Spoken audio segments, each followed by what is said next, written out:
여러분, 가나안 땅에 살아도, 믿음 가운데 살아도, 하나님의 돌보심을 받으며 살아도, 순종하며 살아도, 기도하며 살아도, 하나님과 동행하며 살아도 인생의 흉년과 기근이 없어지지 않는다는 것, 눈물도 없고 슬픔도 없고 고통도 없는 그런 가나안 땅은 존재하지 않는다는 것. 제가 한번 말씀드렸습니다. 유토피아 없다는 겁니다.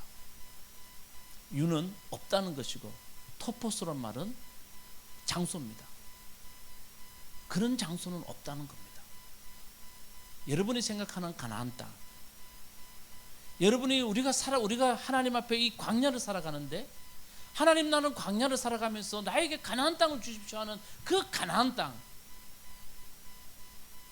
그 가나안 땅은 고통도 없고 슬픔도 없고 아무것도 없는 그런 땅입니까? 그런 땅이 아니라는 겁니다. 아브라함에게 가나안 땅은 어떤 곳이냐면, 잘 들으십시오. 하나님을 주인 삼아 가는 곳, 하나님의 자녀임을 깨닫고 하나님과 동행하는 곳. 그래서 내 삶에 어떤 고통과 아픔과 여러 가지 힘든 일이 있어도 내가 넉넉히 이겨낼 수 있는 힘이 있는 곳, 그게 가나안입니다. 우리는 착각하고 있습니다. 가나안은 저 멀리 어느 곳에 고통도 없고 슬픔도 없고 모든 것이 내가 원하는 곳이 있는 어떤 장소로 생각하는데, 그 유토피아는 없다는 겁니다. 아브라함에게 가나안은 어떤 곳인가? 하나님 만났어요. 아멘.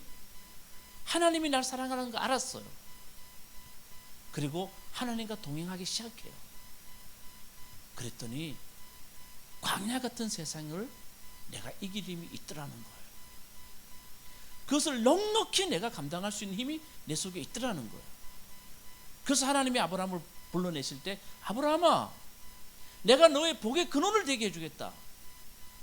돌아보니 내가 그것을 넉넉히 이길 수 있는 정말 복의 근원이 되어 있더라는 거예요. 성경이 들려주는 가나안의 의미예요. 여러분, 하나님은 우리를 부르셨어요. 아멘이시죠? 여러분, 우리가 하나님의 자녀가 되었어요. 그분과 내가 동행을 해요. 그렇기 때문에 내 삶에 찾아오는 여러 가지 고통과 아픔과 슬픔을 우리는 넉넉히 이겨낼 수 있는 힘 있는 사람이 된다는 거예요. 진짜 은혜가 뭡니까?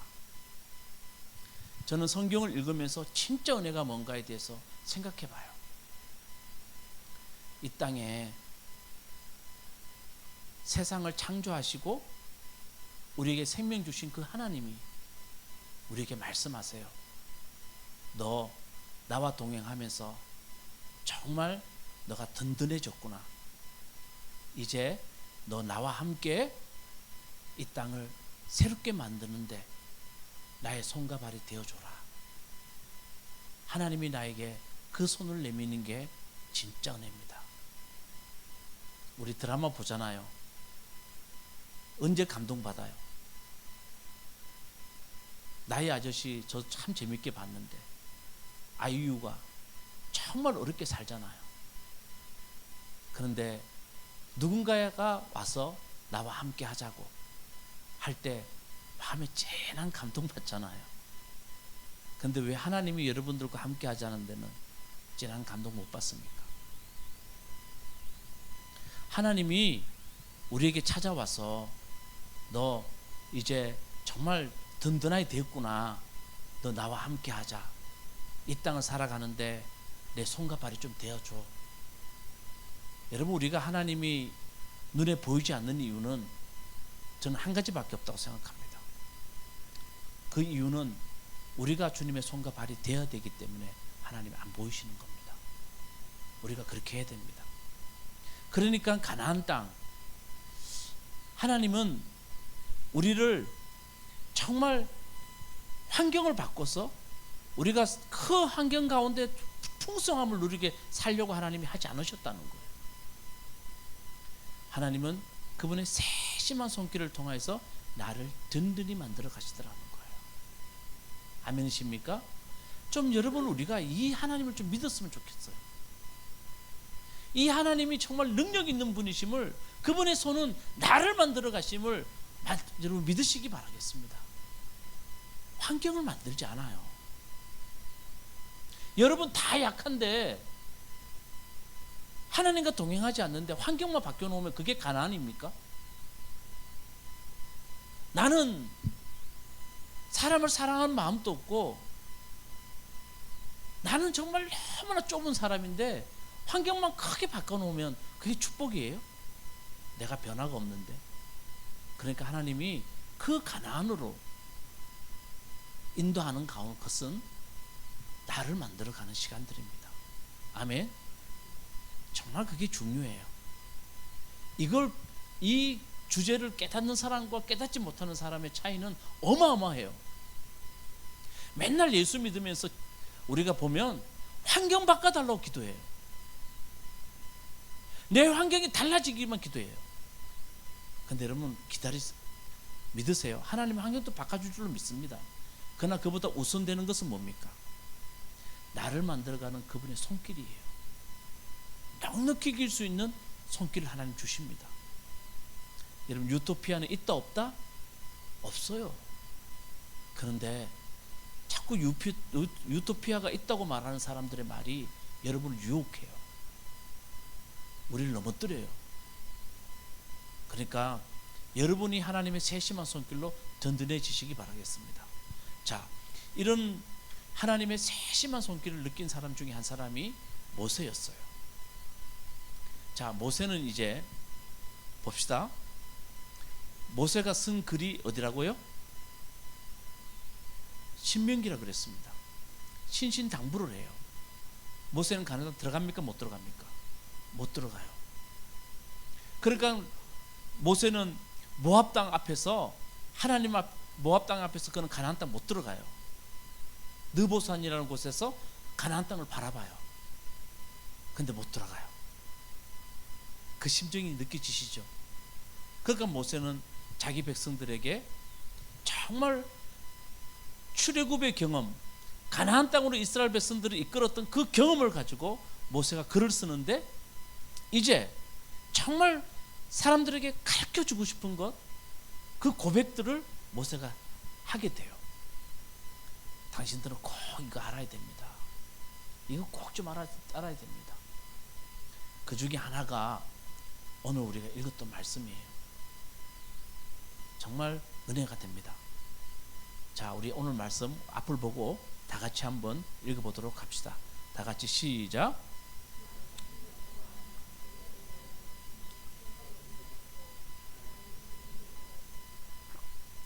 이게 고백이에요. 제가 예전에 이 고백을 여러분들과 한번 나눈 적이 있어요. 간단하게. 자,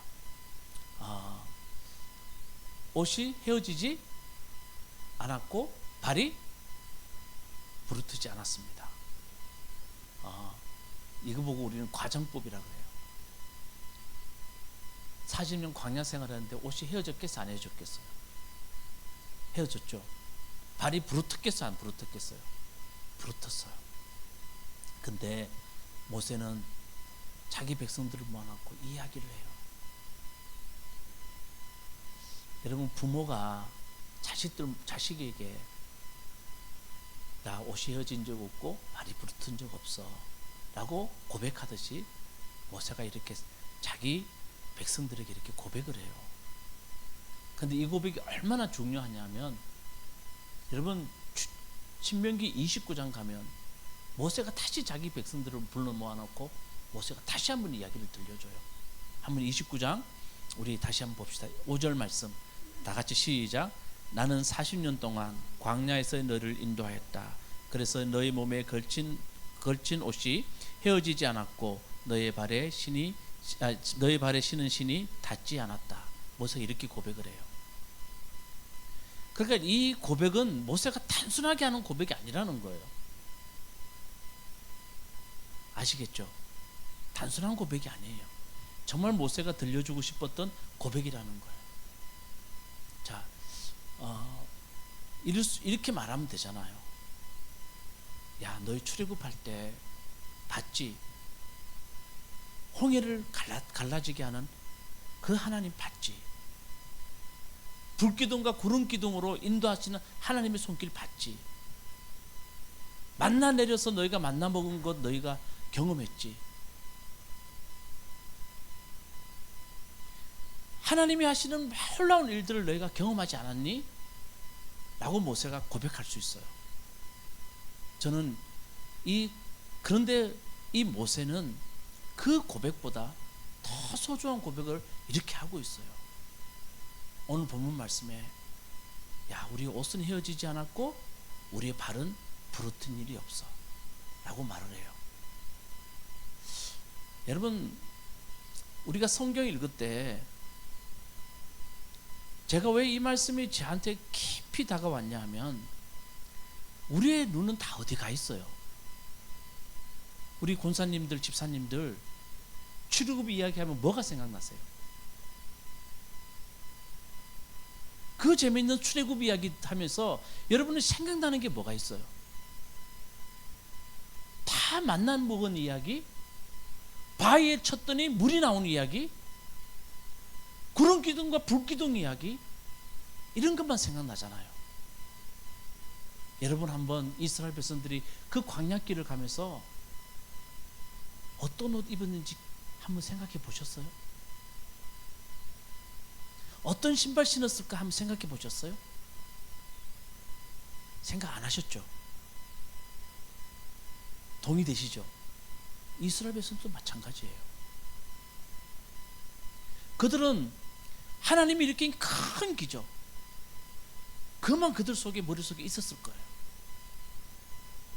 근데 그들은 광야의 초보자들이에요. 애굽에 살았기 때문에 광야길을 걸어가지 않았어요. 근데 광야는 저녁에 대단히 춥습니다. 그 낮에는 대단히 더워요. 밤에 대단히 추울 때 그들이 입었던 옷, 낮에 큰 더운 바닥을 걸어갔던 그 신발, 아무도 주목하지 않았어요. 근데 이제 모세가 이스라엘 백성들을 40년 동안 광야를 이끌고 난 뒤에 모세가 그때 깨달은 거예요. 야, 정말 우리가 주목해야 될 게 뭔가에 대해서 모세가 깨달은 거예요. 그래서 자기 백성들을 불러놓고 우리 옷이 헤어지지 않고 신발이 발이 부르트지 않은 거 너 기억하니? 그걸 말하는 거예요. 모세가 이 은혜 때문에 우리가 여기까지 왔다는 걸 깨닫게 된 거예요. 자, 한번 봅시다. 여러분들은, 사람들이 여러분들 뭘 보고 주목해줘요? 사람들이 사람을 볼 때 주목하는 게 뭐냐면, 오늘날 물질 사회가 지배하는 세상에서는 우리 다 이렇게 말을 해요. 어느 학교 나왔어요? 어느 직장 다녀요? 어디 사세요? 어느 동네 사세요? 이게 우리를 평가하는 기준들이에요. 여러분 속에 어떤 세심한 손길이 들어와 있는지에 대해서 사람들은 관심이 없어요. 여러분이 당신이 아플 때, 당신이 힘들 때 누가 당신을 도와줬어요? 어떤 손길이 당신에게 있었어요? 관심이 없어요. 단지 우리에게 관심이 있는 것은 어느 학교 나왔습니까? 어떤 자격이 있습니까? 당신은 어떤 직장 다녔습니까? 어디 사십니까? 이게 우리의 관심이에요. 사람들의 관심이에요. 한번 봅시다. 우리 하은이가 여기 있어요.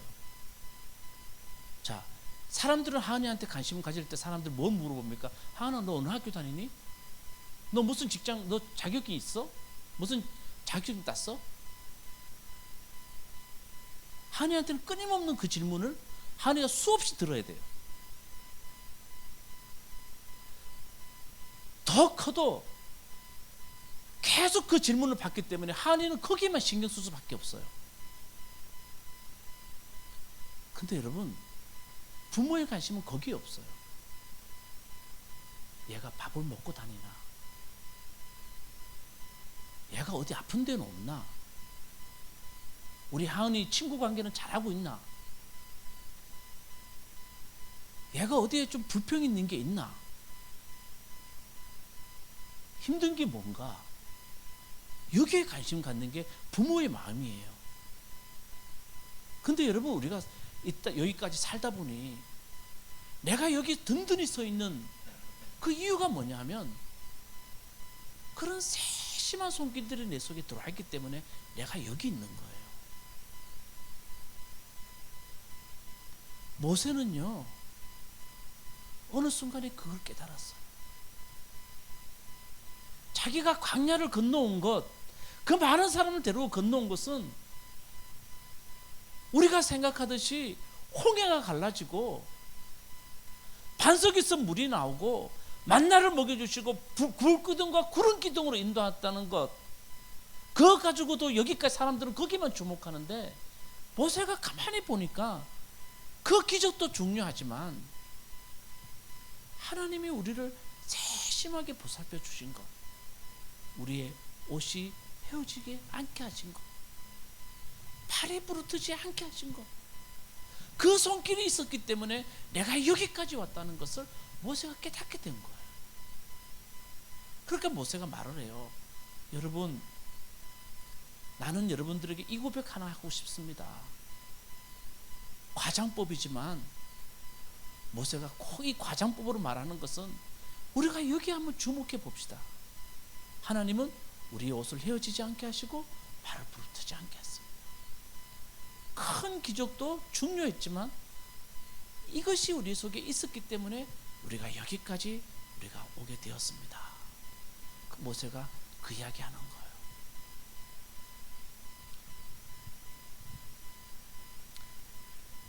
여러분, 저는 마태복음 8장을 녹음하면서 8장부터 10장까지는 예수님이 10가지 기적이 나와요.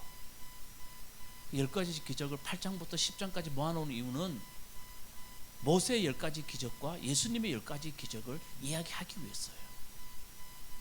모세만큼, 유대인들은 모세만 생각하고 있는데 모세만 보지 말고 예수님 좀 봐라고 10가지 기적을 모아놨어요. 그 중에 마태복음 첫 번째 기적이 뭔지 아십니까? 나병 환자예요.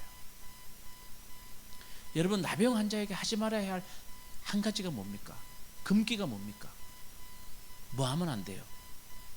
만지면 안 돼요. 여러분, 성경을 자세히 한번 여러분 모든 것을 좀 보세요.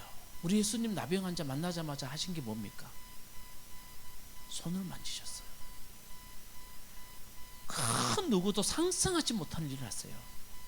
예수님은 내 병이 나라라고 소리 지르는 그런 사람이 아니었어요. 그저 그 사람에게 가서 덥석 그냥 손 잡으셨어요.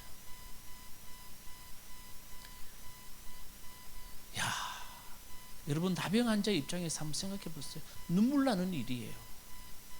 평생 누가 나에게 와서 나병 환자로 도망갈 생각만 했지, 나병 환자를 보면 그 당시 사람들은 돌을 들어서 칠 생각만 했어. 왜? 가까이 오지 말라고. 근데 우리 예수님은 그에게 가서 그냥 턱 손을 잡아요. 그리고 아무 말 없어요. 묵상해 보세요. 나병 환자는 거기서 얼마나 많은 눈물을 흘렸을까요? 그냥 엉엉 눈물을 흘렸을 거야 아마. 그리고 예수님 말합니다. 야, 사람들에게 알리지 말고 제사장한테 가서 네 몸 보이고 나았다고 이야기해. 그리고 자유롭게 살아. 여러분이 세심한 손길이 있었기 때문에 나병 환자가 정말 큰 용기를 얻었을 겁니다.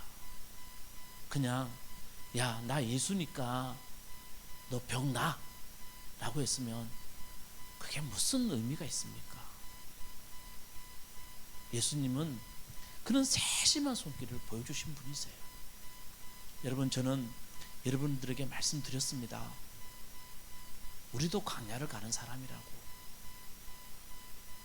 여러분, 광야는 또 다른 이름으로 우리에게 지금 찾아오고 있어요. 그걸 여러분들 여러 번 말씀드렸습니다.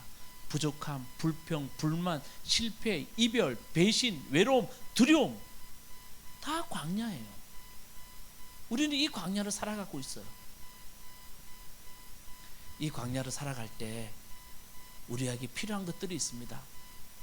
누군가 힘든 내 어깨를 토닥여 줄 세심한 손길이 필요합니다. 누구도 관심 없는 내 옷과 신발에 관심 있는 손길이 필요합니다. 내가 원하고 필요한 것이 무엇인지를 아는 손길이 우리에게 필요합니다. 내 아픔을 들어주고 나눌 수 있는 그 손길도 필요합니다. 함께 손을 잡아주고 동행할 손길이 우리에게 필요합니다. 여러분, 이 우리의 필요를 가장 잘 아시는 분이 누구십니까? 우리 예수님은 그걸 너무 잘 아셨어요.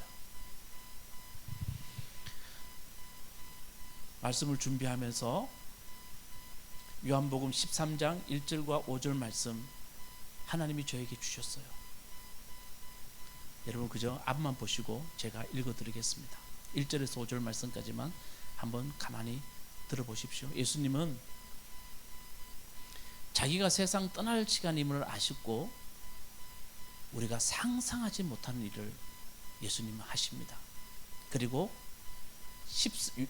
요한복음 1절에서 5절 13장 1절에서 5절 말씀은 예수님이 이 땅에서 마지막 행하신 일이라는 것만 기억하시고 말씀을 보시면 됩니다. 유월절 전에 예수께서는 자기가 이 세상을 떠나서 아버지께로 가야 할 때가 된 것을 아시고 세상에 있는 자기의 사람들을 사랑하시되 끝까지 사랑하셨다. 저녁을 먹을 때에 악마가 이미 시몬 가롯의 아들 유다의 마음속에 예수를 팔아넘길 생각을 불어넣었다. 예수께서는 아버지께서 모든 것을 자기 손에 맡기신 것과 자기가 하나님께로부터 왔다가 하나님께로 돌아간다는 것을 아시고 잡수시던 자리에서 일어나서 겉옷을 벗고 수건을 가져다가 허리에 두르셨다.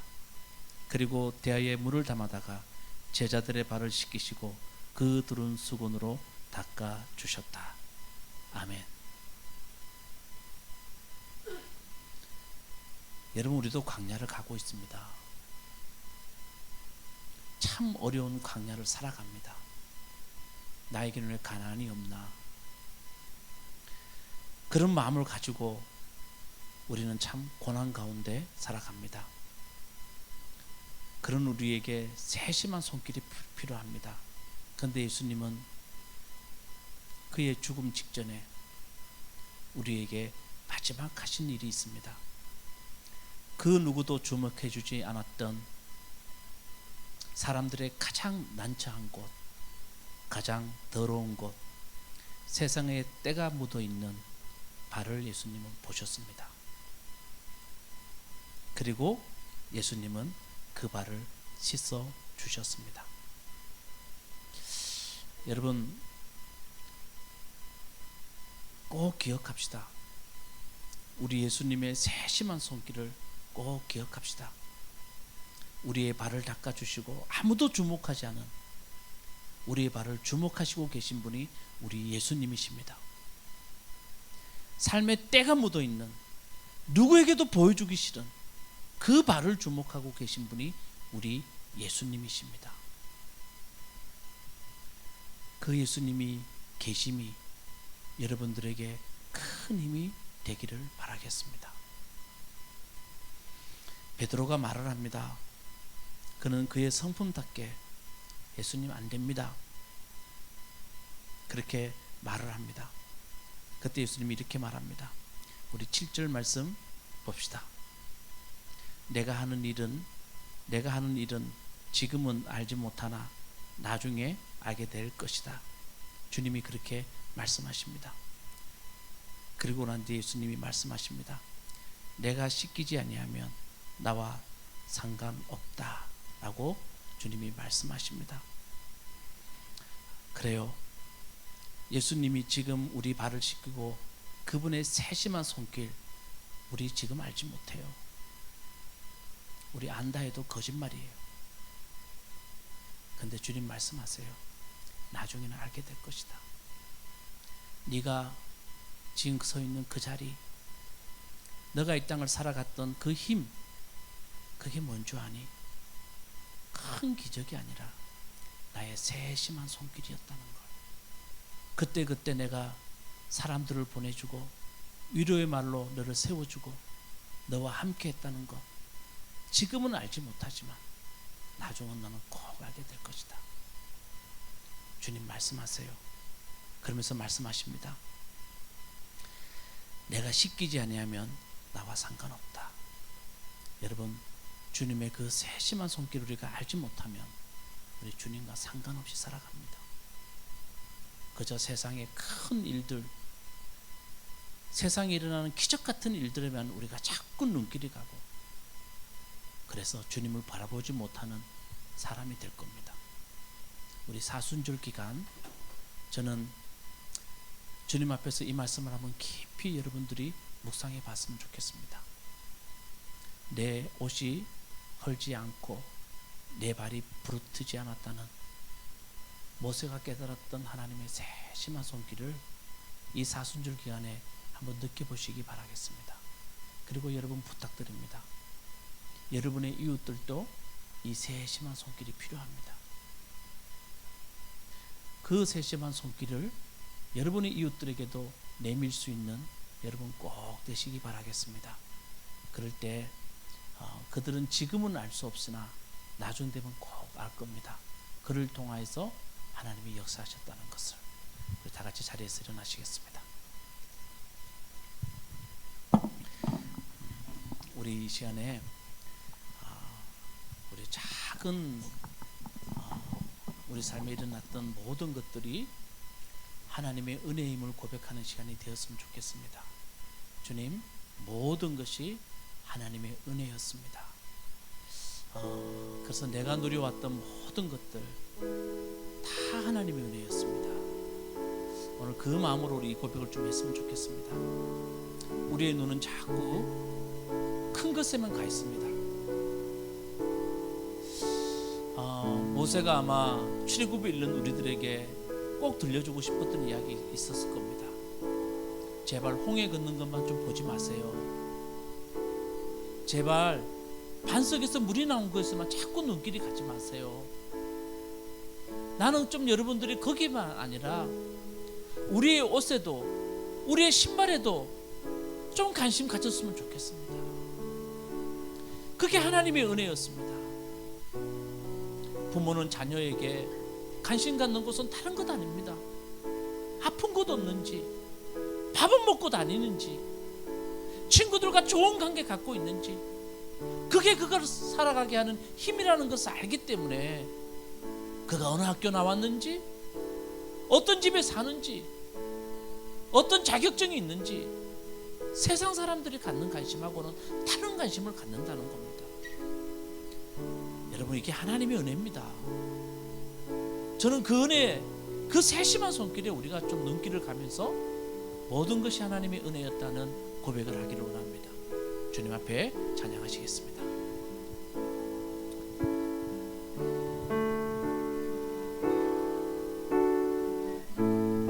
내가 누려왔던 모든 것들이, 내가 지나왔던 모든 시간이, 내가 걸어왔던 모든 순간이